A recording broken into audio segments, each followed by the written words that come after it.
지금 말씀하신 대로 이제 IoT, 사물 인터넷 이 기술들이 발달되면서 이제 AI가 발달되고 비대면이 발달되고 이제 코로나가 생기면서 비대면이 급속도로 확장되는 이런 시대에 있는데요. 저희가 그 IoT 기술 중에서 가장 핵심 기술인 위치 인식 기술도 IoT 기술 중에 대표적인 기술인데요.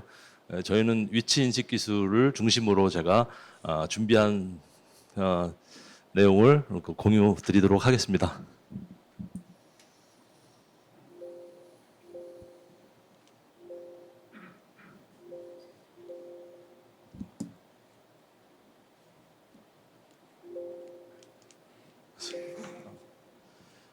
저는 이제 IoT하고 AI하고 빅데이터, 그다음에 비대면 이게 다 연결돼 있다라고 보는데요. 지금 AI는 사실 이제 우리가 옛날에 얘기한 DB 마케팅 이런 개념하고 사실 그게 확장된 개념이고요. CRM 개념이 확장된 개념입니다.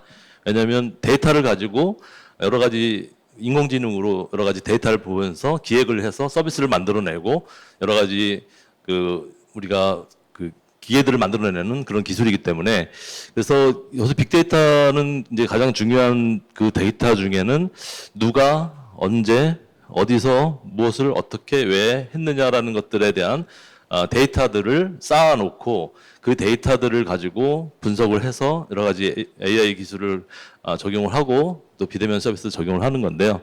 여기서 저희가 저는 이제 빅데이터 데이터를 장악하는 자가 시장을 장악하고 전체적인 마켓을 오거나이즈 한다는 것을 항상 2000년도 초부터 이제 준비를 해왔었는데 그 데이터를 제가 뭐 일단 구글 같은 회사라든가 거대 기업들이 많이 있기 때문에 제가 할 수 있는 부분은 그 위치에 관련된 웨어라는 데이터를 제가 좀 할 수 있겠다라고 판단을 해서 제가 욕심을 많이 부리다가 2013년도에 회사를 차리면서 이 웨어라는 그 위치 기술에 대해서만 데이터를 확보하는 기술을 하자라고 이제 거기서 미쳐가지고 제가 한 8년 동안 이제 위치 인식 기술에 대한 준비를 해왔고요. 그래서 여러 가지 위치를 어떻게 사람들의 위치를 정확하게 파악할 수 있는지 여러 가지 방법들이 있는데 이제 그 방법들을 다 공부하면서 쫓아다니고 좋은 기술을 가지고 있는 사람을 찾아서 스카우트를 하고 제가 특허를 내고 그러면서 저희가 뭐 누가 더 좋은 위치를 찾는 기술을 가졌다 하면은 어떻게든지 만나서 제가 진행을 하고 했었습니다. 그러다 보니까 이제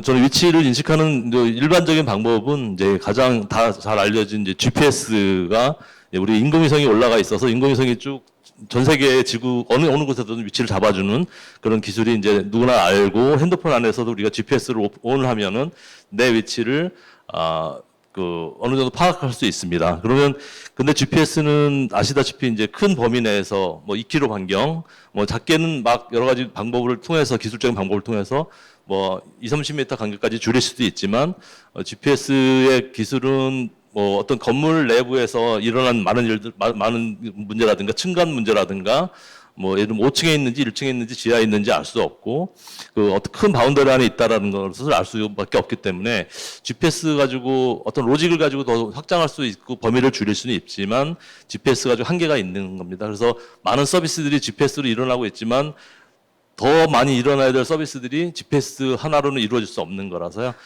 그 다음에는 또 여러분 잘 아시다시피 이제 핸드폰 기지국이 이제 있는데요. 핸드폰 기지국에서는 핸드폰이 켜 있을 때는 항상 그 사람의 위치를 알 수 있습니다. 이것도 마찬가지로 지금 현재 우리 코로나 발생돼 가지고 기지국 안에 있는 사람들을 이렇게 감염자와 같은 범위 내에 있었던 사람들 우리가 이렇게 추적을 해서 그 사람들을 우리가 검사를 하고 했듯이 어떤 기지국은 통신사에서 가지고 있는 데이터고 이것들이 이제 어떤 범죄라든가 어떤 국가의 재난 시에서만 활용될 수 있는 그런 데이터입니다. 이 위치 데이터는 함부로 이제 사용할 수 없는 통신사에서 보유한 데이터고요. 와이파이는 또 와이파이가 이렇게 깔려 있는 데는 카페라든가 집에도 이제 와이파이가 깔려 있는데 이 와이파이 안에 범위 안에 있으면 핸드폰과 통신하면서 이 사람이 이 범위 안에 있구나라고 알 수 있습니다. 역시 와이파이도 그렇고 스몰셀이라고 또 이제 요새 건물 안에 이렇게 많이 들어가 있는데 한 층별로 이렇게 쭉 원형을 그리면서 단면으로 이렇게 알 수 있는 스몰셀 방법들이 있고요.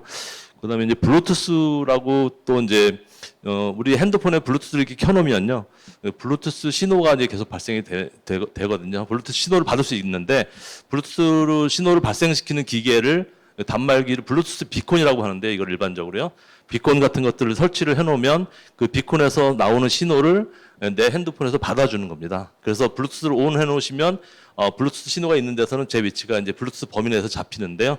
요거는 한 20에서 70m 정도 사이까지는 다 잡힙니다. 그다음에 고주파는 그 사람 귀에 들리지 않는 아주 작은 소리를 거기다가 위치 정보를 넣어가지고 이제 발생을 시키면서 핸드폰에서 그 신호를 받아서 위치를 파악하는 방법입니다. 가장 여러 가지 방법들이 더 많은데요. 가장 대표적으로 많이 쓰이는 방법들은 이렇게 6가지 정도로 보시면 되고요. 여기서 이제 어떤 장점들이 다 있습니다. 블루투스 같은 경우는 가장 큰 장점은 거리를 조정할 수 있습니다. 신호의 세기라든가 신호를 조정해서 거리를 1m, 2m, 20m 이렇게 조정할 수 있고요. 그렇지만 정확하지는 않습니다. 그러니까 어느 정도 어바웃해서 이게 전파기 때문에 이제 원을 그리면서 얘가 이제 나가기 때문에 그 원 안에서 대충 이 정도 약간의 오차를 거치면서 거리를 조정할 수 있는 장점이 있는 게 블루투스고요. 그다음에 두 번째 장점은 블루투스 신호 발생기를 비콘이라고 하는데 그 비콘을 3개 정도를 설치해서 그 사람은 조닝을 할 수 있습니다. 그래서 2, 3m 안에 이 사람이 있다 해서 그 3개를 각을 만들면 이게 조닝이 되거든요. 그래서 조닝을 해서 그 사람이 알 수 있다. 그 블루투스가 가장 큰 장점입니다. 그렇지만 블루투스도 전파라서 이것도 이제 벽을 뚫고 지나갑니다. 그래서 예를 들면 원을 그리면서 뚫고 나가기 때문에 그러니까 어떤 공간 안에 있는 것도 인식을 못하는 단점들이 있습니다. 예를 들면 뭐 저기 스타벅스다 그러면 스타벅스에 블루투스 비콘을 설치했을 때 그 신호에 나가는 거는 블루투스의 비콘 중심으로 원을 그리면서 나가기 때문에 사각지대도 생길 수 있고 아니면 스타벅스 안에 인식을 하는 데 있어서 밖에 있는 것도 인식할 수 있고 그래서 뭐 밖에 지나가는데 인식을 해서 이 사람이 들어왔다고 착각할 수 있는 그런 상황이 있어서요. 블루투스의 장점과 약점이 이제 그런 게 있고 고주파는 장점은 그 소리이기 때문에 이게 벽을 투과하지 못하기 때문에 고주파를 뭐 그 저희가 예를 들면 스타벅스에다 설치했다 그러면 그 스타벅스 안에서만 인식을 할 수 있게 그런 기술의 장점이 있습니다. 그래서 이제 고주파는 또 이제 블루투스라든가 GPS 이런 거를 켜놓지 않아도 되는 장점이 있고요. 근데 블루투스는 블루투스를 항상 켜놔야 되는 단점이 있고요. GPS는 마찬가지로 항상 GPS를 켜놔야 되는 단점이 있습니다.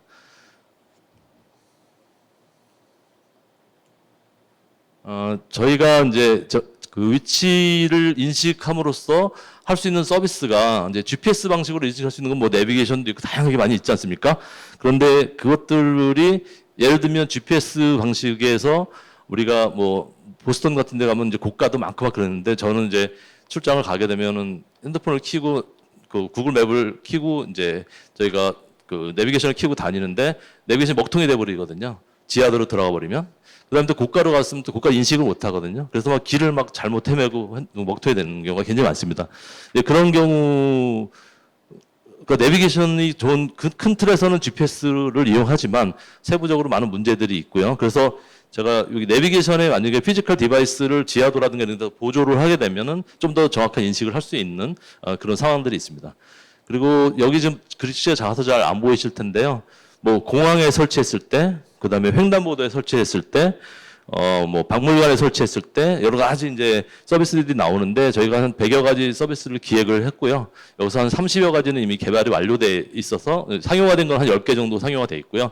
30여 가지는 이제 개발이 끝나 있는데 예를 들면 여기 횡단보도 같은 데 설치를 하면 어린이들 학교 앞에 설치를 요새 많이 했는데요. 그래서 어린애들이 그 횡단보도 넘어갈 때 핸드폰을 이렇게 보면서 가거든요, 대부분요. 그래서 핸드폰을 켜놓은 상태에서 화면을 블랙아웃 시킵니다. 화면만 그냥 까만색으로 이제 위험 이런 신호를 주면서 그럼 애들이 이제 핸드폰을 안 보고 신호등을 건너기 때문에 그 사이에서 사고율이 15%가 줄어듭니다. 그래서 그런 횡단보도에 이제 그런 위치를 인식을 해서 이 사람이 횡단보도에 들어왔다라는 것을 인식하면 저희가 이제 신호등에서 나오는 소리에다가 그걸 신호등에서 나오는 소리를 조정을 해서 그 소리를 핸드폰이 인식하게 한 다음에 어린아이들이 그 횡단보도 건널 때 이걸 못 가게 하는 거죠.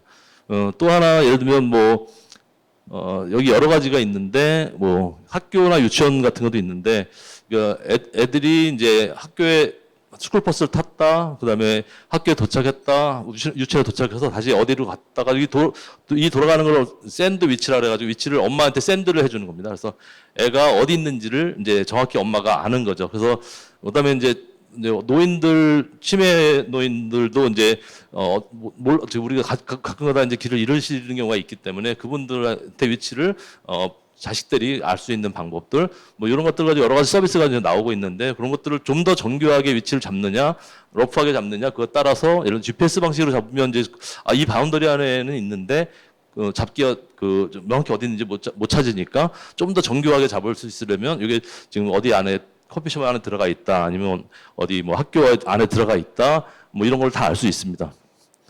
여러 가지 서비스들 중에서 제가 이제 대표적인 서비스를 한 6개 정도를 뽑아서 말씀을 드리겠습니다.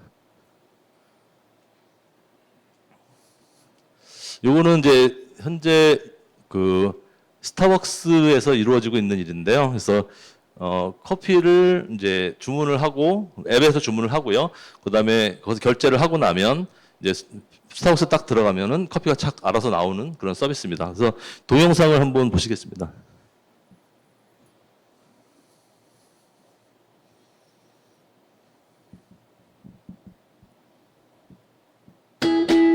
커피 전문점들은 치열한 경쟁 속에서 모바일 중심의 고객 편의 서비스를 제공하기 위해 노력하고 있는데요. 고객에게 편의성을 제공하면서 커피 본연의 맛까지 지켜내기는 무척 어렵습니다. 기존의 모바일 오더 서비스는 주문과 동시에 상품이 제조되어 고객이 도착하는 시간과 차이가 발생하며 도착하는 시간을 지정하더라도 고객의 사정으로 시간을 지키지 못하여 결국 커피의 맛을 충족시키지 못하고 있습니다. 얍 컴퍼니는 이를 위한 결정적인 요소가 타이밍이라는 것에 주목하여 고객에게 커피 본연의 맛과 편의성을 제공할 수 있는 오더 서비스를 개발하였는데요. 얍 오더는 얍의 다양한 특유 기술 중 울트라사운드와 BAE 기술을 적용하여 고객이 매장에 도착하는 시점을 인식하여 커피 제조를 시작해 커피 본연의 맛과 주문의 편의성 모두를 만족시키는 서비스인데요. 간편 결제와 큐레이팅을 통해 고객에게 심플한 서비스를 제공합니다. 뿐만 아니라 1020 세대를 위한 얍의 챗봇 오더 서비스는 1020 세대의 친숙한 다양한 메신저 플랫폼과 기존 오더 플랫폼을 연결해 다양한 메신저를 통해 매장 내에서 대화하듯이 편리하게 주문이 가능하도록 하였는데요. 독보적인 특유 기술로 커피의 맛과 편의성을 모두 잡은 얍 오더 서비스는 국내 9만여 개에 달하는 커피 시장을 시작으로 글로벌 시장까지 확대하여 전 세계 고객에게 가장 가치 있는 오더 서비스를 제공할 것입니다. 퍼펙트 타이밍으로 최고의 커피를 경험하다. 얍 오더. 커피 전문점들은 커피를 주문한 게 이제 한 4단계로 발전이 됐다라고 하면요. 지금은 2단계, 3단계 사이에 있다라고 보는데요. 저는 IoT와 비대면 기술의 단계로 봤을 때요.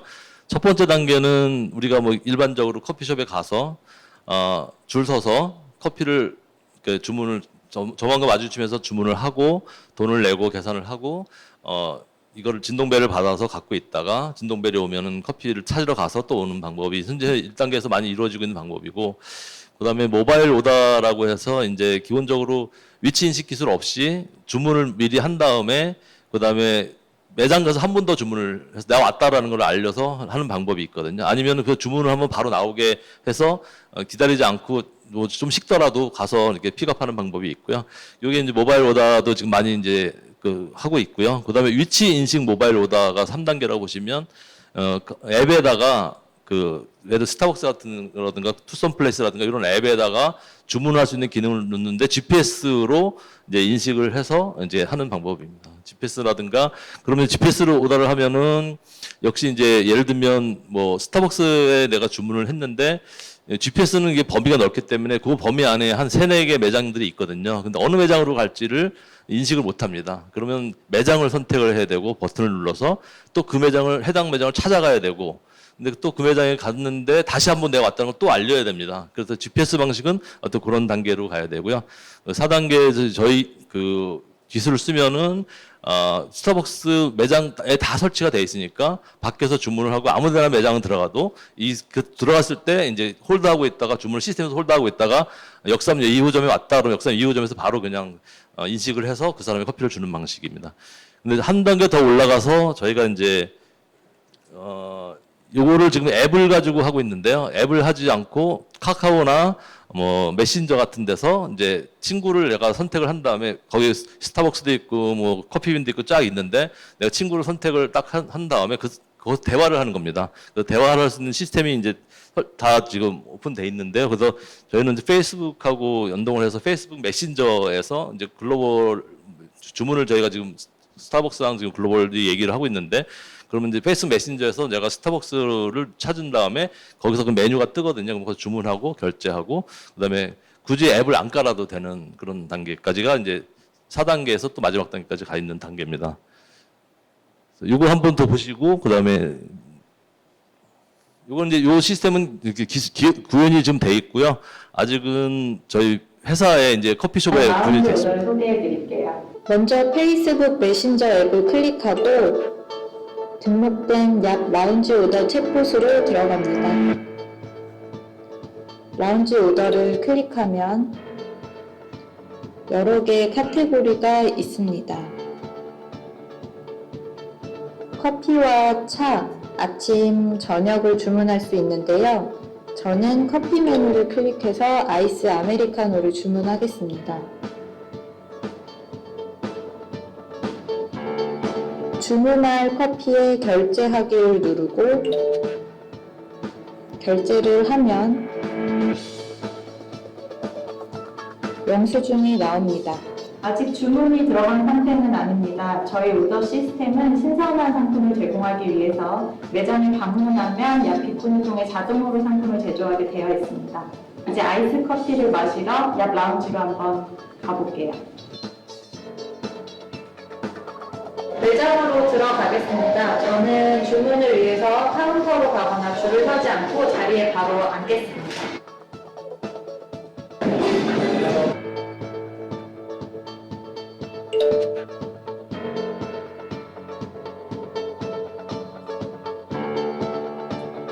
포스입니다. 왼쪽은 앱이고 오른쪽은 포스입니다.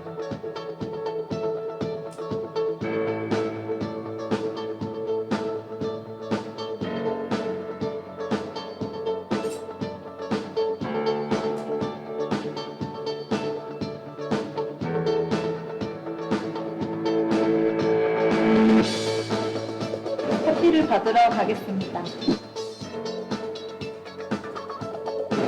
이렇게 커피를 받으면 픽업 완료 알림도 받을 수 있습니다. 이 기술은 카운터 위에 보이는 약 비콘과 약 오더 기술로 만들어진 정말 편리하고 신기한 양만의 기술입니다. 지금까지 약 라운지 오더였습니다. 감사합니다. 안녕. 커피 주문이 굉장히 쉬워지는데요. 이제 카카오에서도 만약에 이제 카카오에서 아직 저희랑 제휴를 아직 안 됐는데 예를 들면 카카오에서 그냥 바로 주문하면 결제하면 끝입니다. 그리고 매장에 가면 커피가 나오는 거죠. 이제 근데 그렇게 하려면 저희 기존의 GPS 방식은 이제 범용 기술이 누구나 다 쓸 수 있는 기술이기 때문에 이제 돈을 안 내는데요. 저희는 저희 기술 개발을 많이 돈을 투자했기 때문에 저희는 이제 돈을 뭐 50원씩 잔다 이렇게 받거든요. 그래서 그러다 보니까 이제 저희는 이제 이 범용 기술은 전 세계 어디서나 쓸 수 있는 거고, 그래서 챗봇이라 그래가지고 이제 굳이 앱을 받지 않아도 전 세계 뭐 커피 매장이라든가 식당이라든가 이런 게 다 되고, 이게 지금 커피를 말씀드렸지만 드라이브스루 같은 데도 굉장히 적용이 쉽고요. 밖에서 드라이브스루를 기다려야 되고 또 주문을 해야 되지 않습니까? 그렇게 하지 않고 앱에서 주문하면 드라이브스루 존에 딱 들어가면 아, 이 사람이 왔구나라고 생각하고 제품을 만들고 있다가 바로 메시지 주면 들어와서 찾아가는 그런 방식입니다. 그래서 이런 방식들이 이제 비대면에서 굉장히 많이 늘어나고 있으니까 갑자기 이런 주문들이 저희 많이 오고, 코로나 시대에도 불구하고 이제 저희가 이제 많이 만들어 놓은 거를 이제 조금씩 적용해 나가고 있습니다. 그래서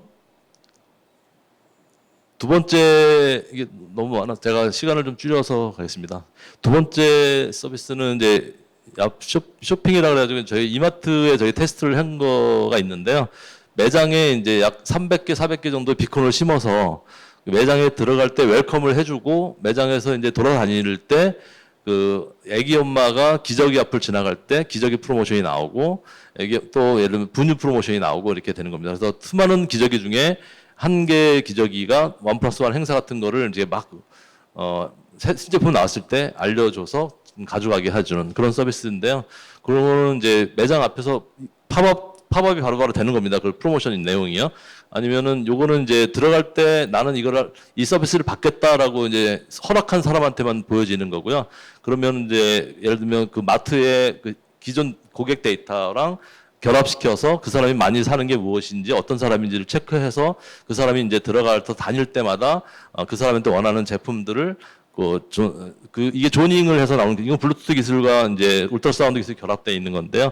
그래서 2-3m로 이렇게 조닝을 해가지고 그 존 안에 들어오면 이 사람이 지금 여기 기저귀 앞을 지나가고 있구나 판단을 해서 이제 그때 그 사람들 프로모션을 내려주는 그런 서비스입니다. 이거 동영상이 있는데 이건 그냥 넘어가겠습니다.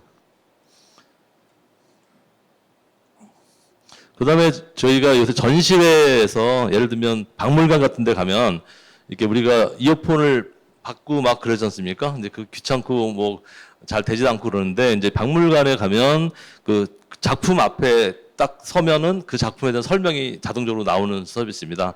그래서 제가 이제 앱을 받고 그 박물관 앱을 받고 그 박물관 앱에서 내 핸드폰을 이제 영어나 뭐 이러나 원하는 언어로 선택을 세팅을 하고 이어폰을 내 핸드폰에 이어폰 끼고 돌아다니면 그 박물관에 돌아갈 때마다 그 작품에 대한 설명이 쭉쭉쭉 나오는 겁니다.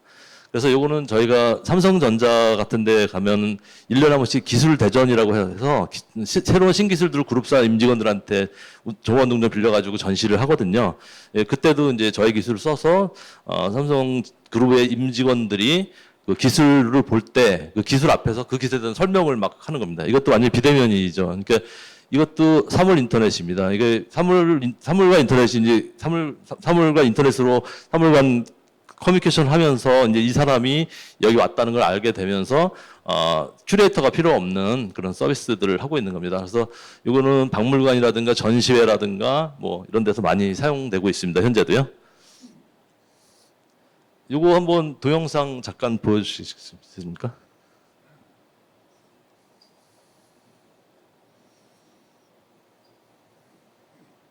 전시물을 설명하는 안내인을 뜻하는데요. 현재 일반적인 도슨트 서비스는 장비를 임대해 고객이 전시물 앞에 갈 때마다 태깅이나 카메라를 연결해야 하는 번거로움이 있고, 모바일 도슨트 서비스는 공간을 정확하게 인식하지 못하여 전시물에 관한 콘텐츠를 받지 못하고 다른 콘텐츠를 받게 되는 경우가 빈번하게 발생하고 있습니다. 이에 얍은 이러한 문제를 해결하기 위해 공간을 정확하게 구분하는 정밀함과 심플하게 이용할 수 있는 편의성에 집중하여 태깅이나 카메라의 연결 없이도 스마트폰에 설치된 도슨트 앱이 비콘 신호를 감지해 공간별 콘텐츠를 자동으로 제공하는 얍 도슨트 서비스를 개발하였는데요. 얍 도슨트 서비스는 얍의 다양한 치비 기술 중 울트라사운드와 BLE 기술을 적용하여 보다 정밀하게 공간을 구분하여 서비스를 제공하고 트래픽 분석 플랫폼 등과 접목하여 전시물의 효과 측정까지 제공될 수 있는 서비스입니다. 전시물 앞으로 다가가기만 하면 관련 정보가 자동으로 제공됩니다. 얍 도슨트 서비스는 다른 모바일 도슨트 서비스들에 비해 보다 더 정밀하고 정확하게 위치가 측정되며 같은 공간이라도 각각의 공간을 구분할 수 있어 해당 공간에 진입 시 그에 맞는 콘텐츠가 제공되고 이용 고객들의 각 동선을 파악해 감상한 콘텐츠 데이터들을 분석하여 맞춤형 고객 관리가 가능하다는 장점이 있으며 박물관, 미술관뿐만 아니라 주택 분양 단지, 산업 현장 견학 등 다양한 업종으로 확대가 가능한 서비스입니다. 국내 1,400여 개에 달하는 박물관과 미술관 서비스를 시작으로 글로벌 시장까지 확대하여 전 세계 고객에게 가장 가치 있는 도슨트 서비스를 제공할 것입니다. 내 손 안의 큐레이터, 얍 도슨트. 네, 이거는 이제 박물관에 들어갈 때 입장료에 플러스 시켜가지고 뭐 1불, 2불을 플러스 시켜서 저희가 이제 과금하는 방식이고요. 이런 게 모델하우스에서 많이 지금 하고 있는 상태입니다. 그다음에 이제 공항에 그 공항에 이제 우리 출국을 할 때 체크인을 하고, 그다음에 보딩 패스를 하고, 그다음에 마일리지도 놓고 공항에 있는 각종 시설을 이용하고, 그다음에 이제 게이트를 찾아서 들어가고 할 때 이게 이제 내비게이션이랑 같이 결합되면서 위치 인식을 하면서 소비자한테 쭉 알려주고요. 근데 공항에서 도착했을 때 어디로 가야 될지 보딩 게이트부터 뭐 쭉쭉 알려주는 시스템입니다. 그래서 공항 내에 이제 이런 설치를 끝내놓으면 소비자들이 이제 공항 내에서 뭐 쭉쭉 쉽게 찾아갈 수 있는 그런 서비스입니다. 그다음에 저희가 지금 서울 시내 버스 7,500대 그 TV도 있는데 TV 옆에 조그만 그 비콘이 하나씩 설치되어 있습니다. 그 약간 한 20cm 정도 되는 비콘이 설치되어 있는데 이제 그거는 거기서 또 신호를 발생을 하고 있어서 버스를 제가 탁 타면 제가 버스를 탔다는 거를 압니다. 그래서 안경훈이가 147번 버스를 강남역에서 탔다 이런 걸 알거든요. 인식을 딱 하고 안경훈 씨 어디 가세요? 그러면 제가 이제 저는 이제 광화문 갑니다 이렇게 얘기하면 문자를 이제 왔다 갔다 하지 않습니까? 문자라든가 메뉴 방식으로 하는데 그럼 광화문까지 몇 정거장 남았고 몇 분 걸립니다. 뭐 한 정거장 전에 알람을 드릴까요? 이런 것도 하고 광화문에 가서 뭐 식사를 하실 건지 뭐 쇼핑할 건지 물어보면서 쇼핑한다 그러면은 쇼핑 정보를 내려주고 식사한다는 맛집 정보를 내려주고 할인 정보도 내려주고 하는 그런 서비스인데요. 이거 아직 개발은 끝나 있는데 아직 서비스 시작은 안 해 있고요. 이거는 챗봇으로 똑같이 이제 페이스북 메신저에서 지금 하고 있는데 이것도 카카오랑 할 수도 있는 거고 위챗이랑 할 수도 있는 거죠. 그러니까 버스 안에서 버스랑 제가 대화를 하는 겁니다. 사물 인터넷의 대표적인 사례가 될 것 같은데요. 그러면 버스는 자기가 147번이라고 이제 얘기를 해주는 거죠. 그래서 대화를 하는 거고요. 이 상황에서 이제 제일 중요한 거는 퍼미션인데요. 내가 그럼 이거 싫으면 이제 이걸 나는 안 하겠다라고 하면 되고요. 이걸 받은 사람은 저희가 이제 나는 하겠다라고 이거 받은 사람한테는 저희가 광고가 이제 아까 그 식당이라든가 뭐 쇼핑 정보라든가 이런 게 다 광고주기 때문에 그쪽에서 주는 돈의 20%를 포인트로 이제 고객한테 주는 겁니다. 그래서 그걸 가지고 버스비 차감도 되고 이제 그렇게 하는 건데, 그러니까 소비자들은 광고를 보면서 뭐 여러 서비스 정보를 전달받으면서 또 디스카운트도 되고 뭐 포인트도 쌓고 이제 그런 서비스입니다. 이거는 지금 개발이 끝나 있는 상태인데요. 이건 지금 재밌는데 아직 이게 실현되는 과정에서 좀 많이 지금 준비는 다 돼 있는 상태인데 실현 과정이 아직 어려운 상태입니다. 그다음에 제가 오늘 얘기하고 싶은 것 중에 사실 제일 중요한 부분인데 이게 감염병 역학조사를 이 시스템으로 할 수 있습니다. 그래서 저희가 3월 달에 이제 저희가 개발을 시작해서 지금 개발을 끝내놨고요. 내용 한번 보시면 그 대한민국에 체류하는 사람들이 이제 정부에서 제공하는 앱을 다 설치하게 됩니다. 그러면 앱을 설치할 때는 그 프로파일 뭐 내가 누구라는 거 입력하지 않고요. 그 앱에는 전화번호도 연동하지 않습니다. 왜냐하면 개인정보가 노출되면 안 되기 때문에. 그래서 랜덤 아이디가 하나씩 이제 발생이 돼서요. 대한민국 체류자가 앱을 받게 되고 그러면 랜덤 아이디가 하나씩 발생이 되는데 그 아이디가 뭔지 자신도 모르고요. 그 아이디가 누군지는 아무도 모릅니다. 그래서 이건 단절돼 있는 OTP 값 같은 거를 하나씩 발생을 시키는 거고요. 그다음에 이제 밀접 접촉이 발생되는 고위험군 공간에 단말기를 설치합니다. 위치 단말 비콘 같은 걸 설치하는 거죠. 그래서 신호를 받아서 버스라든가 버스에는 설치임이 돼 있으니까 전철에도 저희가 지금 전철 역사하는 데 설치돼 있는데 카페라든가 교회라든가 식당, 노래방 이런 데 설치를 해놓으면 지금처럼 이제 QR을 찍고 들어가지 않아도 되는 거죠. 그래서 이제 그냥 설치만 해놓으면 이 설치가 돼 있고 이제 앱을 가지고 있는 사람은 이게 왔다 갔다 하는 걸 알게 되는데 그 누군지는 모르지만 그러면 A라는 감염자가 들어와서 막 다녔으면 그 A라는 감염자가 들어왔을 때 같이 있었던 사람들의 아이디 값을 알 수 있거든요. 그럼 그 아이디 값밖에 모르는데 그 사람들한테 이 앱을 통해서 당신이 감염된 걸로 접촉된 걸로 확인된다라는 것을 알려주는 그런 서비스입니다. 그래서 이것도 똑같이 이제 고위험군 공간에 이런 단말기들을 설치해서 단말기와 핸드폰이 통신하면서 밀접 접촉자를 찾아내는 시스템입니다. 그러니까 지금 우리나라 상황을 보면요. 현재 코로나로 사망하신 분이 360명이 좀 넘고요. 현재 확진자가 22,000명 정도 됩니다. 그런데 진짜 우리가 22,000명밖에 감염이 안 됐을까요?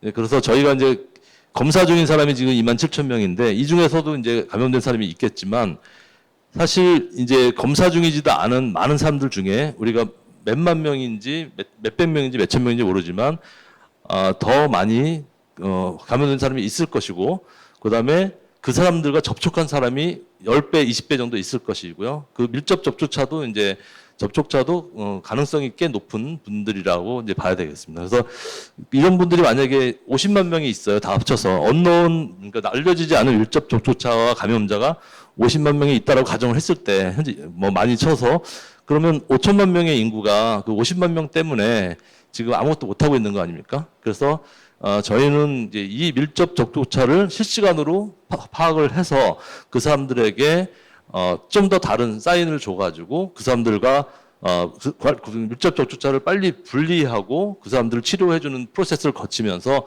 나머지 국민들은 좀 편한 사회 경제 활동을 제대로 하자라는 시각에서 이제 저희가 만든 시스템인데요. 과연 그 불씨가 이제 계속 남아있기 때문에 다시 바람 불면 불이 또 타오르고 불씨가 남아있기 때문에 이게 뭐 다시 등교를 시작하면 또 타오르고 또 무슨 행사를 하면 또 타오르고 해서 다 없어졌다가 타오르고 없어졌다가 타오르고 계속 그런 게 반복되고 있는데 이런 것들이 과연 현재 그 22,285명 외에 얼마나 많은 감염자가 더 있고 그다음에 이 감염자가 누구를 또 감염시키고 있는지 그다음에 이 감염자와 이 접촉한 사람은 또 수는 얼마고 그 사람들은 누구인지 이런 것들을 파악해서 실시간으로 파악을 해서 관리를 하게 되면 사실상 이 불씨를 제거할 수 있다라고 보는 겁니다. 그래서 적극적인 진단이 지금처럼 계속 지속적으로 이루어지면서 감염이 한 사람이 확진이 되면 그 사람이 확진자가 확진된 동시에 그 사람이 확진자가 다녔던 경로의 밀접 접촉자들은 바로 실시간으로 앱의 화면이 바뀌어서 그 사람들은 바로 밀접 접촉자로 인식이 되는 그 정상인 사람은 파란색인데 밀접 접촉자는 녹색이 되어 있는 거죠. 그리고 밀접 접촉자는 그 사람들은 이제 즉시 진단이 돼야 되고 다시 바로 격리가 돼야 되고 보호돼 치료돼서 또 그 밀접 접촉자 중에 진단이 됐을 때 확진이 되면은 그 사람이 또 경로를 또 체크를 해서 계속 이런 과정을 되풀이하다 보면은 확진자 수가 이제 제로에 이를 때까지 계속 이 세 과정이 반복이 되다 보면 저희가 불씨를 제거할 수 있지 않겠느냐라고 보는 겁니다. 이게 가장 시스템인데요. 그래서 시스템 사례를 하나 보여드린 건데 이게 이제 공항에 한 사람이 도착을 해서 무증상 감염자가 도착을 해서 공항에서 화장실 갔다가 편의점 가서 물 하나 사가지고 버스를 타고 이동을 한 다음에 지하철 타고 한 번 더 이동해서 레스토랑 가서 식사를 하고 스타벅스에서 커피를 마시고 집에 갔습니다. 근데 집에 갔더니 갑자기 열이 나고 증상이 있어서 병원에 갔더니 확진이 딱 된 겁니다. 그러면 이 사람의 경로를 다시 거꾸로 돌아보니 이 사람은 이때 공항에 화장실에 갔을 때 2명이 옆에 있었고 청산의 편의점에서 그 직원하고 해서 5명이 있었고 버스를 탔을 때 10명이 있었고 이렇게 그 스타벅스 갔더니 스타벅스에 30명이 있었던 거죠. 이 사람들을 저희가 이제 누군지 아는 거죠. 아이디 값을 누군지 모르고 아이디 값을 아는 겁니다. 그래서 그 아이디를 바로 분류를 했더니 82명이 이제 접촉이 된 거죠. 82명이 접촉이 됐는데 이 82명을 바로 또 진단을 했더니 감염이 이제 5명이 된 겁니다. 그래서 5명을 또 추적했더니 35명을 접촉을 했고 또 2명이 또 감염이 됐고 또 2명을 했더니 14명을 또 접촉을 했는데 이 사람이 이제 안 나왔습니다. 여기서 이제 끝나고 이 전체 131명을 우리가 접촉을 했는데 이 한 사람을 통해서 1차, 2차, 3차 감염이 7명이 감염이 된 거로 나와서 이거를 이제 정리를 하는 그런 시스템입니다. 그래서 이 시스템도 다 만들어 질본이 아니라 지금 이제 질본관리청인데 질본관리청에서 이제 운영할 수 있는 시스템을 저희가 만들어 놨는데요. 파일럿으로. 여기는 이제 현재 3명을 3번이라는 아이디가 1차 감염이 됐고 7명을 접촉을 했습니다. 그래서 이 사람이 다닌 경로를 바로 조회해 보니까 제가 지금은 이제 약식으로 보시면 이 사람이 버스를 탔고 몇 시에 타서 몇 시에 내렸고 지하철을 몇 시에 타서 몇 시에 내렸고 스타벅스 몇 시에 들어가서 몇 시에 나왔는데 이 경로를 이 아이디 3번 아이디에 대한 경로를 우리가 알 수 있고요. 질본에서는요. 그다음에 이 사람이 그때 버스에 탔을 때 6번, 16번, 1번이 있었던 거죠. 그래서 6번이 몇 시에 들어갔고 몇 시에 나와서 이 체류 시간 겹친 시간이 몇 분이라는 게 다 시스템으로 나옵니다. 그래서 이 사물 인터넷 시스템이 이 이거를 다 인식을 할 수 있어서요. 이거를 저희가 개발을 해놓은 상태입니다. 아직 정부는 사용을 하지 않고 있지만 지금 협의가 많이 돼서 이제 꼭대기까지 올라가 있는 상태고요. 감염자 화면이 이제 본인은 못 바꾸고요. 이제 확진 병원에서 바꿀 수 있는데 제가 진단을 받았을 때 감염자 화면이 이 앱도 저희가 만들어놨는데요. 이 앱이 이제 정부에서 운영하는 앱이 되겠죠. 만약 운영을 하게 되면은 그러면 앱이 있는데 이 사람이 감염이 되면 이렇게 노란색으로 바뀌고요. 그 다음에 이 노란색으로 바뀌는 순간 이 확진자하고 접촉자들은 정상에서 이렇게 접촉자로 싹 이렇게 바뀝니다. 녹색으로 바뀌어서 이제 접촉자가 됐으니까 이제 저희가 이제 또 하나의 이제 정부랑 지금 협상하는 부분은 이거를 만약에 그 앱을 다 받으면 이제 앞으로 QR 대고 막 뭐 쓰고를 하는 게 아니라 앱 나 받았어요. 그리고 보고 앱만 보여주고 들어가는 거거든요. 버스 탈 때도 앱 받은 사람만 버스를 탈 수 있고, 예를 들면 전철에서 버스 탄 사람만 입장을 할 수 있고, 개찰구에서 그럼 스타벅스 들어갈 때도 이제 앱 받은 사람만 들어갈 수 있는 건데 그 앱이 노란색만 들어갈 수, 파란색만 들어갈 수 있는 거죠. 노란색이라든가 그 밀접 접촉자는 아직 복용을 할 수 있기 때문에 그때는 자가격리를 하고 있어야 되는, 수가 많으면 자가격리를 이제 국민들 수준에서 시켜야 될 것 같고 수가 안 많으면은 이제 분리를 해서 자가격리를 시켜야 되겠죠. 그래서 이렇게 앱도 바뀌는 그런 상황입니다. 그래서 앱이 바뀐 다음에 바로 이제 질병본부청 질병관리청에서는 바로 이렇게 확진자 접촉 안내를 이렇게 당신은 확진자와 접촉되었습니다. 그리고 전화번호 일로 연락하십시오. 이 사람이 누군지 몰라요. 시스템에서는 알 수가 없거든요. 아이디밖에 모르기 때문에. 대신 우리가 그 푸시 메시지는 보낼 수 있는 거죠. 앱을 통해서. 그래서 이 사람이 바로 이제 연락을 할 수 있도록 조치하는 시스템입니다. 그래서 이제 이렇게 되면은 감염자와 접촉자만을 선별하고 집중을 하면 그러면 접촉자가 아닌 국민 전체에 대해서는 사회 경제적 활동을 제한을 단계적으로 신속하게 이제 풀어주기 위한 겁니다. 이거를 하려면 이제 두 가지가 필요한데 아까 말씀드린 것처럼 국민들이 앱을 받아야 되고 그다음에 카페라든가 이런 데 이제 저희 단말기가 설치가 돼야 됩니다. 그래서 국민들이 그럼 왜 내가 이 앱을 설치해야 돼라고 이제 질문을 했을 때 나도 모르는 사이에 내가 밀접 접촉된 사실을 국가에서 알려주게 되는 거죠. 당신은 밀접 접촉됐는데 그걸 우리가 국가에서 알려주게 되니까 굉장히 좋고요. 그다음에 나도 모르게 다른 사람에게 나도 감염시킬 수 있는데 그거를 제가 사회적 부담감을 줄일 수 있고, 그다음에 내가 접촉되지 않았다는 증명을 할 수 있습니다. 나는 나는 파란색이야라고 주장하면 나는 접촉되지 않았으니까 자유롭게 다닐 수 있는 거고, 그 증명을 할 수 있고, 내가 언제 감염될지 모른다는 어떤 불안감에 대해서 감염됐는지 안 됐는지 언제 됐는지 이런 걸 모르잖아요. 이런 걸 알 수 있다는 거고, 그다음에 개인정보 유출이 하나도 안 할까? 우리 저처럼 QR처럼 개인정보가 쭉쭉 빠져나가고 기지국 데이터처럼 통신사의 내 정보가 다들 빠져나가고 뭐 이태원 사건 같은 경우는 사실 한 100명, 200명만 조사하면 되는 거를 옆 건물에 있는 사람, 위층에 있는 사람, 아래층에 있는 사람, 지나가는 사람까지 17,000명을 조사하지 않았습니까?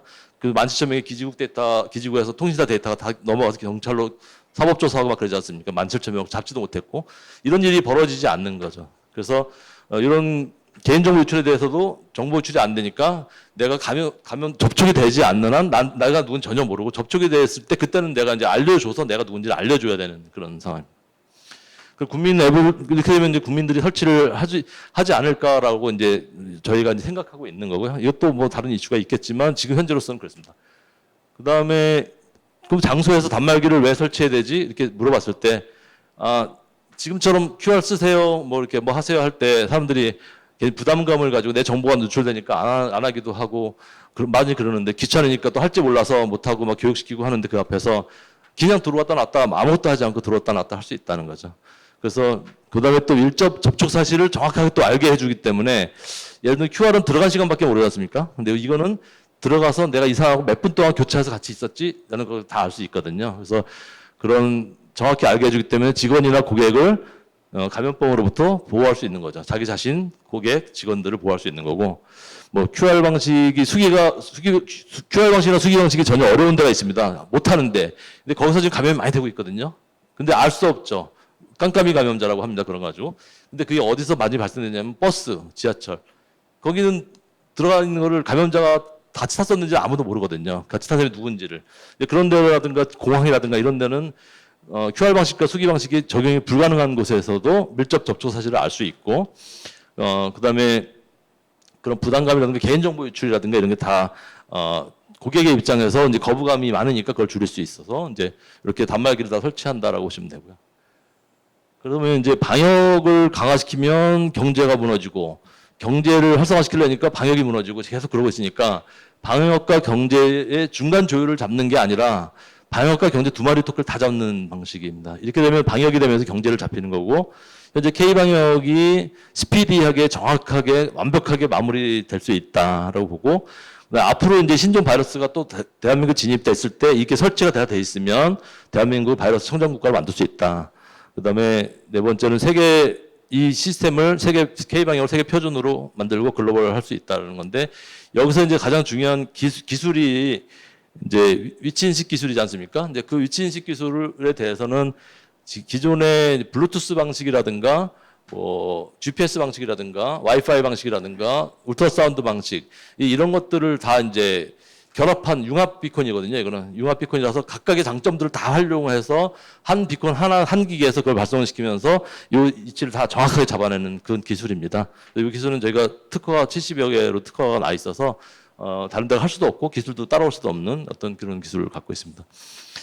지금은 이제 고양이가 하도 쥐를 많이 잡아먹어서 지들이 모여서 회의를 했는데 다 아시는 속담이시지만 지들이 막 야 우리 몇 명이 모여서 고양이한테 덤비자 해서 다 잡아 7마리 다 펴먹이고 우리 30명이 올라가서 망을 보자 하다가 망 보다가 힘들고 비용 낭비하고 또 그런 망 봐도 안 되고 막 그러는데 야 고양이한테 목에 그 방울만 달아주면 우리가 안전하게 놀 수 있잖아라고 해서 그렇게 끝났는데 이제 이거를 고양이의 목에 방울을 다는 사람이 그래서 제가 없었던 거죠. 이제 그런 것처럼 완벽한 솔루션이 이제 우리가 있는데 이 솔루션을 빨리 달기도 어렵지 않은데 이 고양이 목에 방울 달기도 어렵지 않은데 그래서 빨리 달자라고 해서 저희랑 이제 정부랑 계속 얘기 중이고 이게 만약에 진행이 되면 저희 기술이 국가의 전염병이라든가 인류의 전염병들을 확산을 막을 수 있는 그런 일이 되지 않을까라는 기대를 하면서 이 시스템도 저희가 만들어 놨습니다.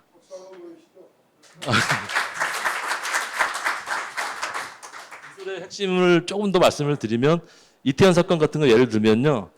여기 이태원 사건을 비교한다면 예를 들어 이 건물 안에 70명이 있었는데요. 이 70명 안에 감염자가 한 명 있었던 거죠. 근데 옆에 건물, 위에 층 막 이런 데도 이제 사람이 있었고 이 주변에도 있었고 이렇게 있었는데 이 기지국 전체를 조사해서 3만 명을 조사를 하게 되는 과정이냐. 이 3만 명 안에 그럼 거리 지나가는 사람, 옆 건물에 있었던 사람, 옆 층에 있었던 사람들까지 다 조사를 하는 비용 낭비하고 시간 낭비 한 달 동안 조사하고 잡지도 못하고 그동안 확산이 되고 막 그렇지 않습니까? 이제 이런 사건들이 기술의 문제인데 IT 기술이 활용이 안 돼서 그런 거고요. 지금 아무리 바이오 기술이 발달됐다 하더라도 IT 기술이 결합되면은 훨씬 쉽게 밀접 접촉자를 찾아내서 불실 다 끌 수 있는데 이걸 안 한다는 거는 저는 역사적으로 좀 말이 안 된다고 생각 들고요. 그래서 뭐 GPS 기술의 장점이 있고 블루투스 기술의 장점이 있고 단점이 있고 이런 울트라사운드 기술의 장단점이 있는데 이런 기술들을 결합을 해서 이제 서비스를 하게 되는 겁니다. 제가 너무 장황하게 말씀을 드렸는데 혹시 질문이 있으시면 너무 빨리 끝난 거 아니죠? 네.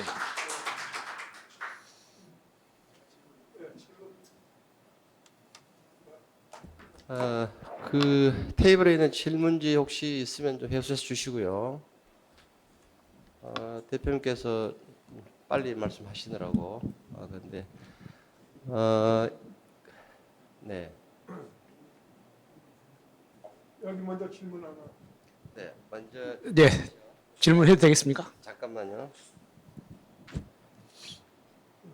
예, 먼저 질문지부터 먼저 하나 말씀드리고 질문 받도록 하겠습니다. 예, 서재철 건국대 교수님께서 주신 질문인데요.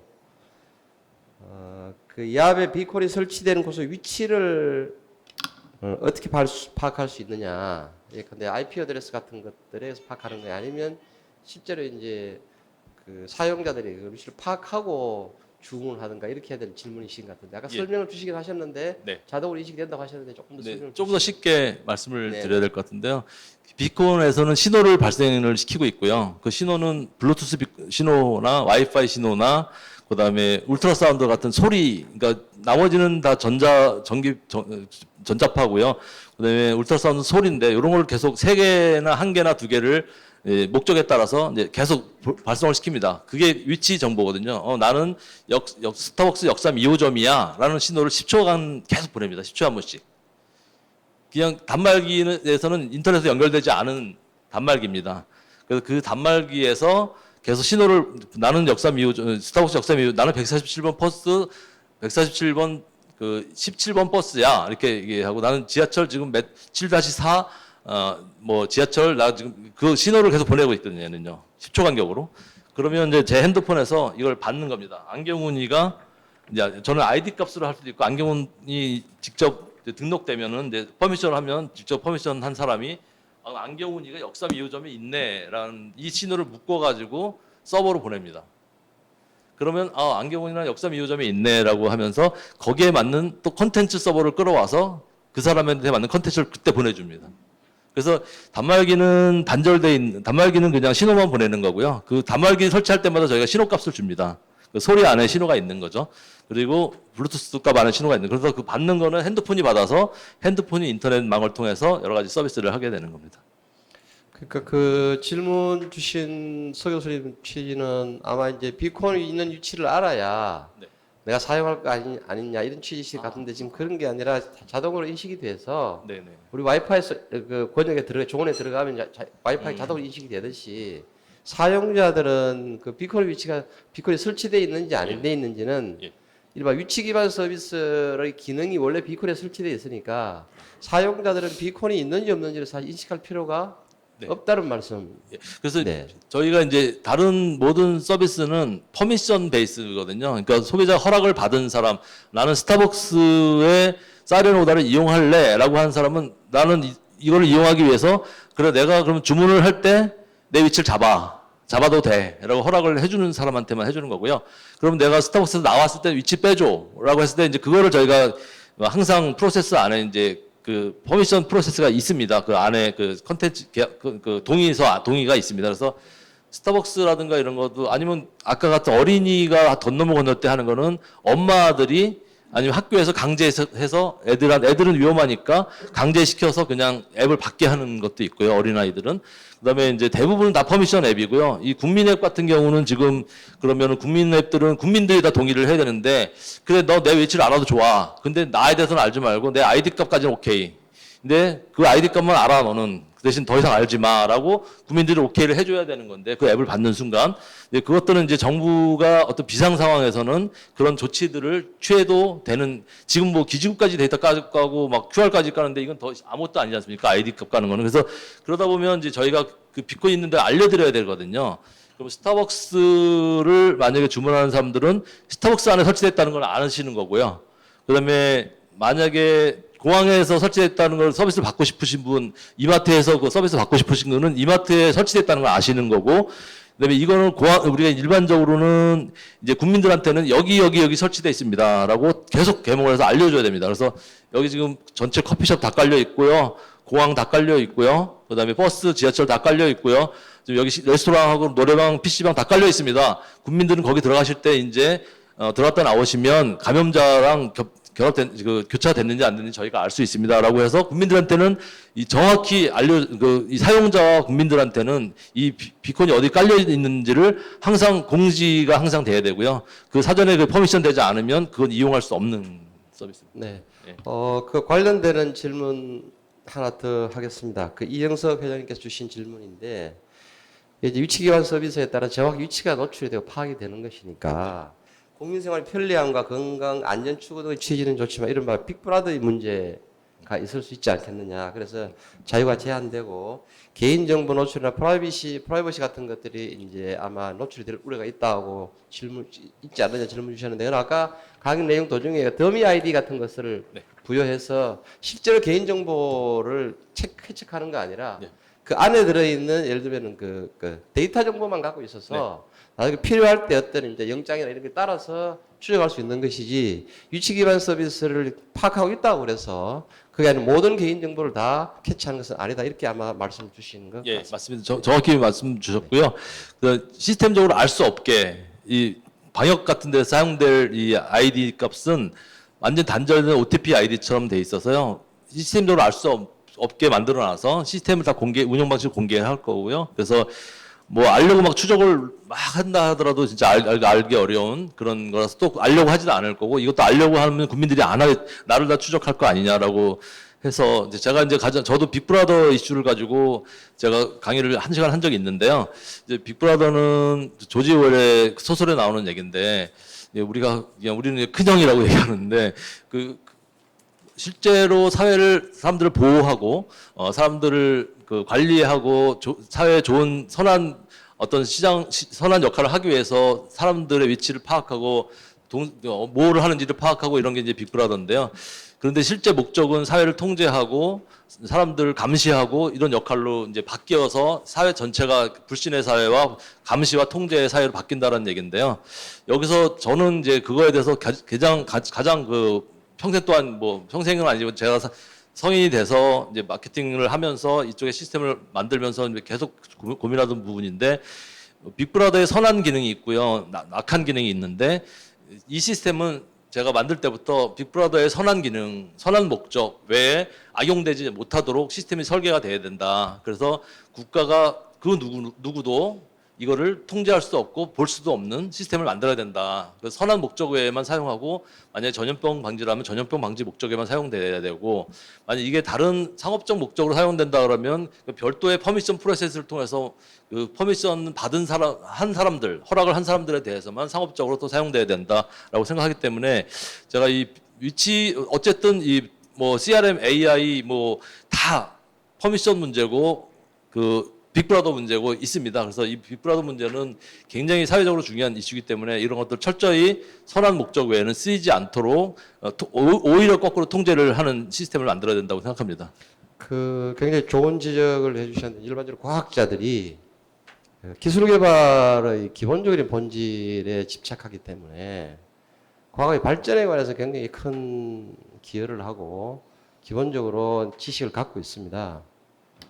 그런데 그것이 인간의 본성이나 인간의 자유의지 또는 인간의 선한 의지, 자유를 얼마나 제한하는가에 관해서는 인식이 부족할 수 있는 부분이 많이 있습니다, 사실은요. 이제 대표님께서 그런 것을 전제로 과학자들이 고민해야 될 부분들을 말씀해 주셨다는 측면에서 볼 때는 굉장히 시사하는 바가 크고요.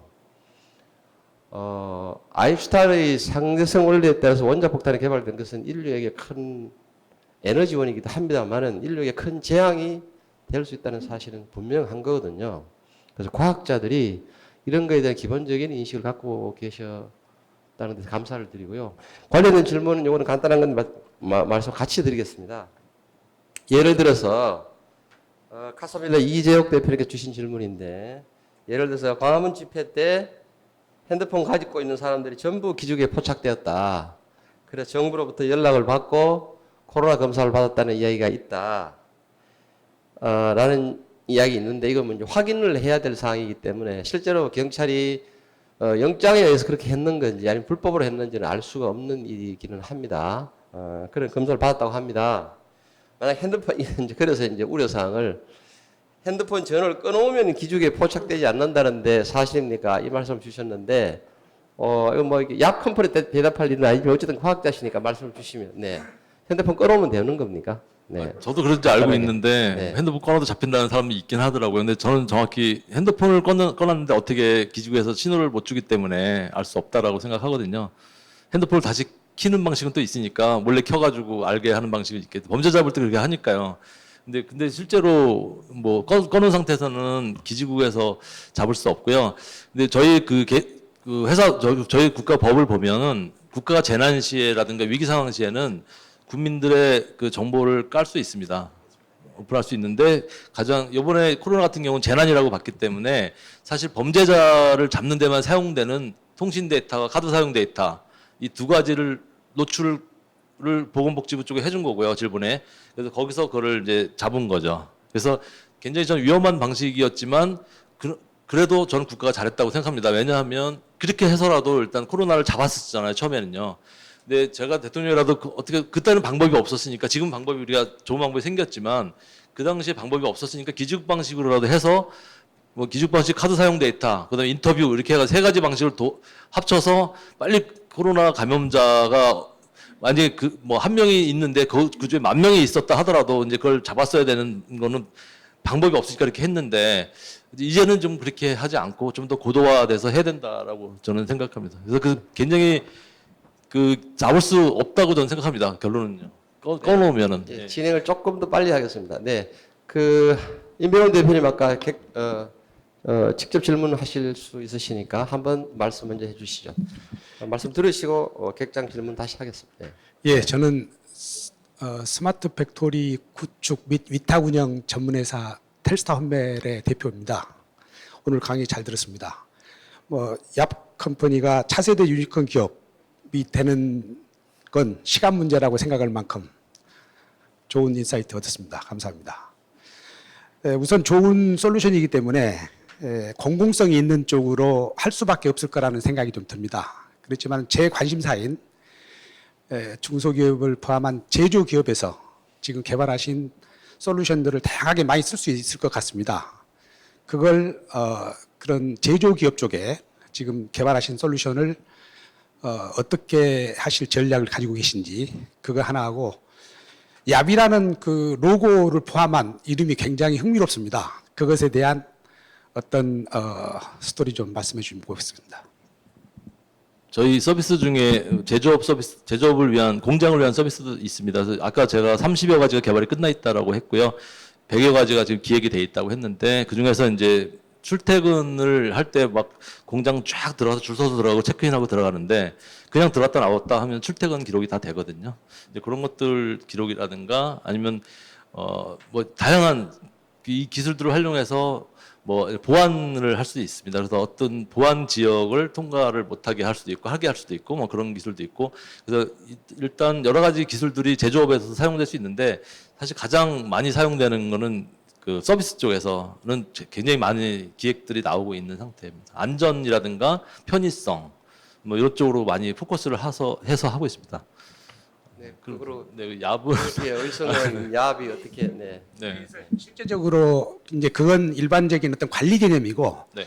실제적으로 스마트 팩토리는 품질과 또 원가 관리와 또 재고 제로의 납기 관리가 중요합니다. 그건 위치 기반 기술은 필수적으로 필요하거든요. 네, 근데 그래서 그 부분에 대한 네. 어떤 전략을 가지고 계신지요?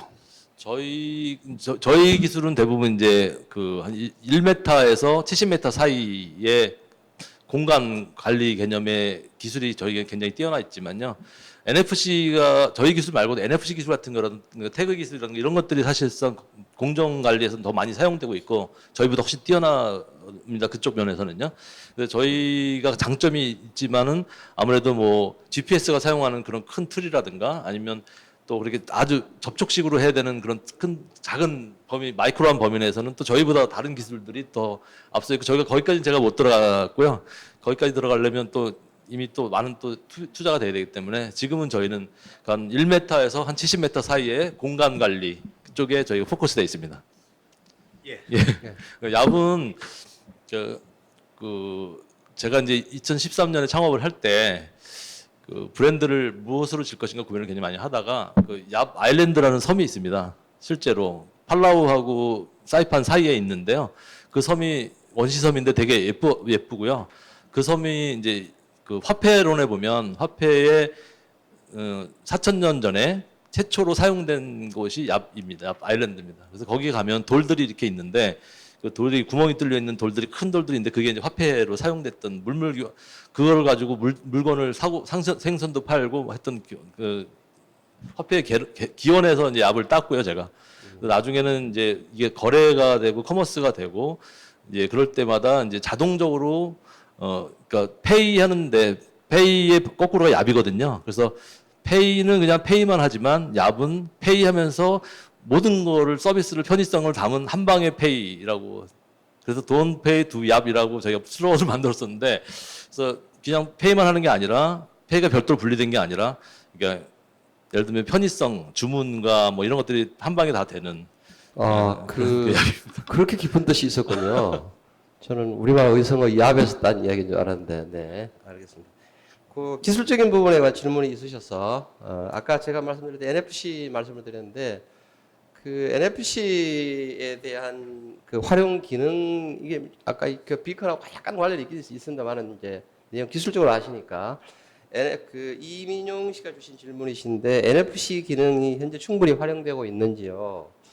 그다음 이게 대응할 다른 편리한 시스템이 있는지 질문을 주셨고요. 또 하나는 그 비컨의 뜻이 뭐냐, 단말기란 뜻이냐, 뭐 이런 그다음에 이 비컨 단말기를 센서를 공급하는 제조사나 그다음 이것 때 기업 공개나 이제 주식 가치에 대한 내용들이 있느냐고 하는데 이제 좀 복잡한 내용인데 간단하게 NFC 기능 좀 아까 제가 말씀드린 그 니어 필드 커뮤니케이션이라고 하는 것은 실제 휴대폰에 있는 NFC 기능을 이야기하는 것이고 광의적으로는 이제 아까 단거리 근거리 통신에 대한 전반적인 얘기를 하는 것 같은데 요 기술적으로 좀 설명을 해주시면 좋겠습니다. 네.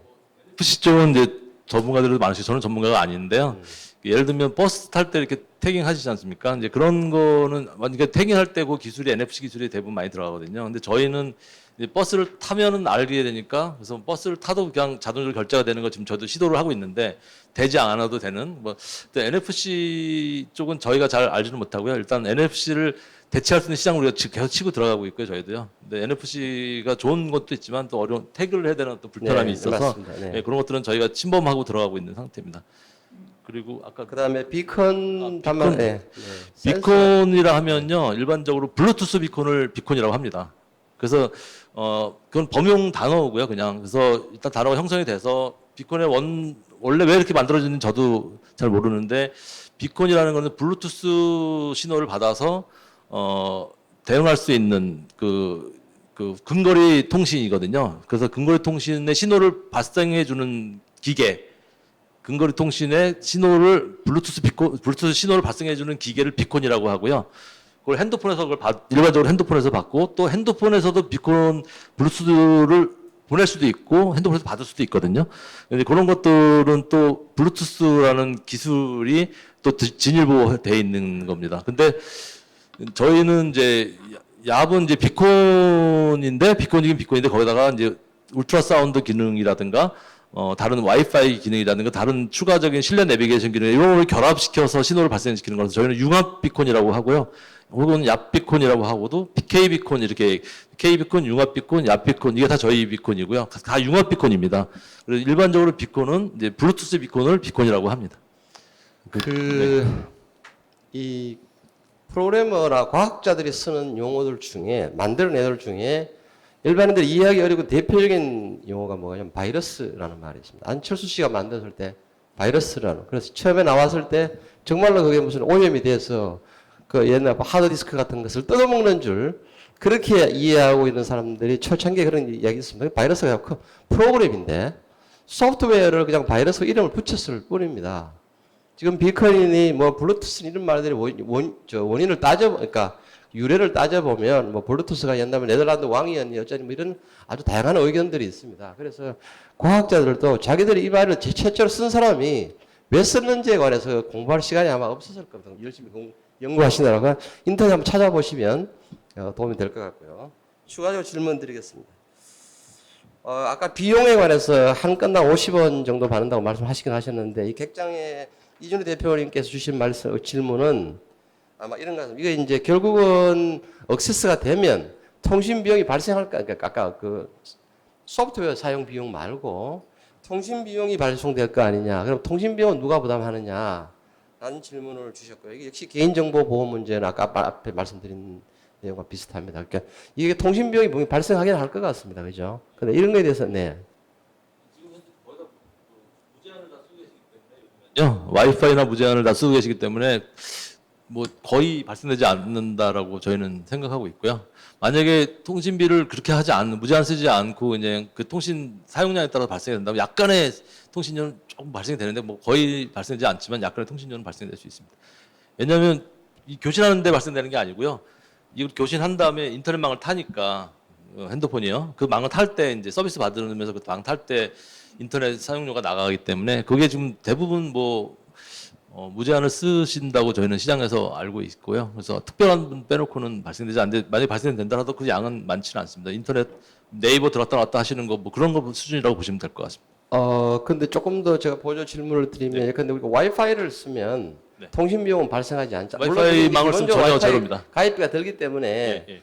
코스트가 안 된다고 얘기할 수는 없지만 통신 비용 그 와이파이하고 그러니까 핸드폰 유저하고 사이에 쓸 때는 사실 통신 비용이 발생하지 않는다고 보면 이 비콘 케이스인 경우에도 통신 비용이 추가적으로 그 와이파이 케이스를 보면 추가적으로 통신 비용이 발생하느냐 안 하느냐 이렇게 질문을 드리면 어떻게 될까요? 데이터가 소모되죠. 그래서 와이파이 내가 한 개가 뭐 몇 기가 있으면 그 기가 안에서 소모됩니다. 네, 당연히 네. 와이파이망도 그렇고 아니면 무슨 에그도 그렇고 내 통신도 무제한 양이 있으니까 그 양에서 소모는 됩니다. 약간의 소모가 됩니다. 인터넷 들어가는 거 똑같다고 보시면 됩니다. 그 이재춘 JC투자 대표님께서 주신 질문인데요. 이게 단말기를 모든 점포에 설치해야 하는데 아까 점포뿐만 아니고 버스 같은 데도 그 단말기 설치해야 되는 거니까 투자에 대한 투자 효율을 어떻게 분석하신 것이 있느냐 질문을 주셨습니다. 저희 회사는 지금까지 많은 돈을 써서 이제 많이 연구 개발도 많이 하고 설치도 많이 하고 그랬지만 뭐 아직 수익은 많이 나지 못하는 상태고요. 제가 이거를 처음에는 저는 좀 낙관적으로 봤다가 이게 거대 기업들이 해야 되는 비즈니스를 제가 치고 들어와가지고 정말 고생을 하고 있다라고 생각 들고요. 그래서 지금은 제가 고생을 많이 해서 뭐 제 돈까지 다 이제 올인을 해서 회사를 키워왔고요. 이제 최근에 이제 저희가 어떤 서비스들이 나오면서 이제 수익 모델들이 나오니까 이제 투자가 많이 거론되고 있는 상태이긴 합니다. 그래서 아직은 뭐 투자가 이제 되고 나면 저희가 어쨌든 발표를 할 건데요. 지금 다 진행 상태이고요. 지금은 저희가 아직까지는 수익을 못 내고 있는 상태입니다. 아까 뭐 저 10년 정도 봐야 되는 거를 제가 5년, 3년 목표로 잡아서 봤다가 좀 그런 제 낙관적인 시장에 대해서 제 생각대로 사람들이 따라와 주지 않은 그런 문제도 있었고요. 이 기술의 적용 단계에서 많이 또 우리가 에러를 많이 범한 적도 있었고요. 그런 과정에서 저희가 시간이 좀 걸렸는데 제가 돌아보니까 이거는 시간이 10년, 20년 걸려야 되는 사업이었다라고 보고 우리가 할 사업이 아니라 뭐 거대 기업들이 해야 될 사업이었다라고 제가 지금 돌아보고 제가 정말 7년 반 동안 제가 너무 고생을 많이 해가지고 제가 지금 몸이 막 이렇게 망가졌는데요. 그런 상태에서 지금 저희가 좋은 기회는 맞고는 있는 것 같아요. 코로나도 그렇고 아까 수익 모델은 뭐 모델이 다 다릅니다. 예를 들면 커피 쪽은 주문당 50원 이렇게 받기도 하고요. 그다음에 도슨트 쪽은 뭐 1유로, 뭐 2유로 이렇게 받기도 하고요. 가입당 그 맵 받아서 이제 그 받으면 그다음에 저희가 신호등 같은 경우는 50만 원 신호등 한 대 뭐 2년치 48만 원, 2만 원 곱하기 2년치 48만 원씩 받고 신호등에 설치를 하고요.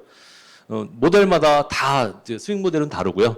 그래서 저희가 그 비콘을 제작하고 설치하고 운영하고 시스템 운영하고 이런 비용들이 이제 발생이 되고 이런 비용들은 이제 클라이언트라든가 정부가 그 비용을 대주는 그런 구조입니다.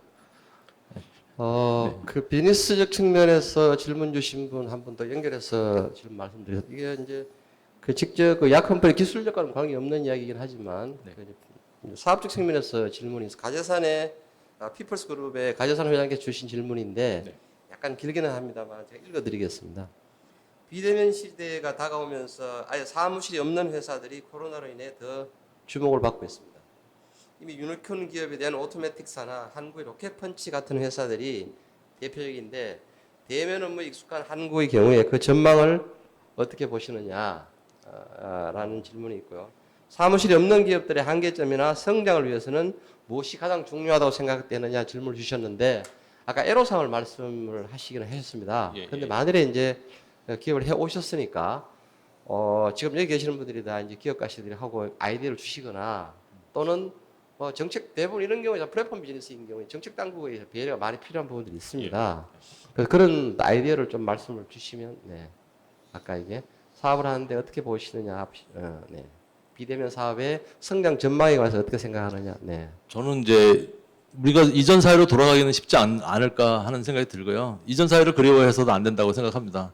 보다 나은 사회를 만들 수는 있겠다고 생각이 들고요. 그래서 지금 우리가 이전 사회를 그리워하는 게 아니라 새로 바뀌어진 패러다임과 패러다임 상황에서 새로운 우리가 사회 구조를 만들고 더 좋은 사회 구조를 만드는 건 충분히 가능하다고 생각 들고요. 그 과정에서 이제 비대면이라든가 IoT의 발전은 정말 빠르게 성장을 할 것 같고요. 저희가 이 성장하는 과정 속에서 어떤 캐터고리가 과연 또 그 성장의 어떤 중요한 길목들을 잡고 있는지를 보고 저는 그런 것도 이렇게 비대면이 갑자기 뜰지 모르면서 여태까지 7년 반 일을 해왔는데 요새 갑자기 이제 비대면이 뜨고 IoT가 뜨고 위치 기술의 가치가 뜨고 그러면서 저희는 이제 좀 약간 좀 좋은 햇살을 좀 받고 있는 것 같아요. 오히려 코로나 때문에 저희는 어떻게 보면 수혜가 되고 있는 것 같은데 이제 코로나를 또 우리가 막아주는 기능을 저희가 또 사회적 의무를 해야 된다고 생각하고요. 사회적 역할을 최선을 다해서 저도 할 거고 회사의 가치는 저는 모르겠습니다. 그래서 사람들이 생각하는 가치와 제가 생각하는 가치는 너무 다르고 사람들이 평가서 저희가 뭐 많이 뭐 7천억까지 갔다가 지금은 1,000억대로 또 떨어져 있고 회사 가치가 주가의 그 총합을 거래되는 주가의 합계를 보면요. 그래서 저희는 지금 그 가치를 제가 생각하는 걸 얘기할 수는 없을 것 같고요. 그냥 저는 시장에서 보는 대로 움직여지는 게 맞는 것 같고요. 저는 그냥 열심히 회사 일을 더 하고 좋은 기술을 개발 계속해서 사회 안전과 사회 편의성을 더 강화시키고 이런 데 더 집중하는 게 저희 회사의 모토고요. 그냥 많이 욕도 많이 먹고 제가 뭐 칭찬도 많이 받고 하는데 열심히 그냥 일을 하고 있습니다. 듣지 않고요. 예. 지금 그 약 컴퍼니의 모토가 유니콘 기업이지 않습니까? 그 유니콘 기업은 잘 아시는 것처럼 1 빌리언, 1조입니다. 그죠? 기업 가치 1조입니다. 아까 7천억 정도 말씀하셨는데 원래 유니콘이라는 건 없는 겁니다. 그죠? 실화에 나오는 이야기입니다. 그래서 기본적으로 그만큼 유니콘 기업이 1 빌리언이 되기가 어렵다라는 이야기를 상징적으로 나타낸 표현들입니다. 근데 실제로 유니콘 기업들은 많이 나타나고 있습니다. 겨우 전자공대 나와서 회사 그만 때려치우고 나온 뭐 에어비앤비나 또 그 우버 같은 그런 어린 공학도들이 샌프란시스코 골방에서 힘들게 플랫폼 비즈니스를 해서 1 빌리언은 고사하고 37빌리언 뭐 이렇게 됐지 않습니까? 그래서 신화는 반드시 이루어질 수 있다고 봅니다. 약 컴퍼니가 지금 7천억 정도 갔다고 하면 지금 좀 더 어렵지만 향후 뭐 1 빌리언이 되는 것은 제가 볼 때 우리가 충분히 기대할 만한 일이고요. 또 나중에 가서 훨씬 더 10 빌리언까지도 될 수 있도록 그런 기회를 될 수 있기를 기원하면서 박수를 좀 약 컴퍼니 우리 양원님 감사합니다.